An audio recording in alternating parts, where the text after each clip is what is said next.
एक समय की बात है, एक नगर के राजा के कोई संतान नहीं थी। ज्ञानी पंडितों ने कहा, राजन, अगर आप किसी नवयुवक की बलि दोगे तो आपको संतान अवश्य प्राप्त होगी। यह सुनकर राजा ने पूरे नगर में घोषणा करवा दी कि जो परिवार अपने पुत्र को बलि के लिए देने को तैयार होगा उसे बहुत सा धन दिया जाएगा। यह खबर रामू नाम के लड़के के परिवार वालों ने सुन ली, जो उसे निकम्मा कहते थे। परिवार वालों ने सोचा, वह कोई काम धंधा तो करता नहीं, सदैव साधु संतों की सेवा में लगा रहता है और हमारे किसी काम का भी नहीं है।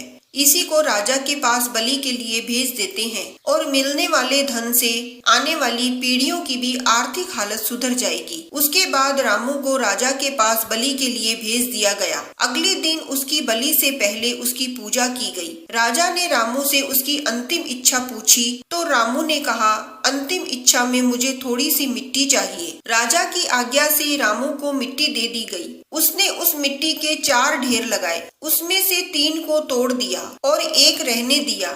यह सब करने के बाद उसने राजा से कहा, अब आप मेरी बलि दे सकते हैं। राजा ने कहा, रामू, पहले तुम बताओ कि तुमने मिट्टी के 4 ढेर में से 3 ढेर तोड़ दिए, लेकिन आखिरी क्यों छोड़ दिया? रामू ने कहा, आप इसे रहने दें और अब मेरी बलि दे दीजिए। राजा ने कहा, तुम्हें बताना ही होगा, तुमने ऐसा क्यों किया? यह हमारा आदेश है। रामू ने जवाब दिया, कोई भी जीव अपनी रक्षा के लिए सबसे पहले अपने माँ बाप, फिर राजा और उसके बाद देवता पर विश्वास करता है, लेकिन माँ बाप ने ही मुझे बेच दिया। राजा प्रजा की रक्षा करता है, परंतु यहाँ तो राजा ही मेरी बलि दे रहा है। फिर जीव देवता की तरफ देखता है, यहाँ देवता को ही बलि दी जा रही है। अंतिम ढेरी परमात्मा की है। मुझे अब उन्हीं पर विश्वास है कि वही मेरी जीवन की रक्षा करेंगे, इसीलिए मैंने उस ढेरी को नहीं तोड़ा। मुझे विश्वास है कि वो अपने भक्त की रक्षा जरूर करेंगे। यह सुनकर राजा का मन बदल गया।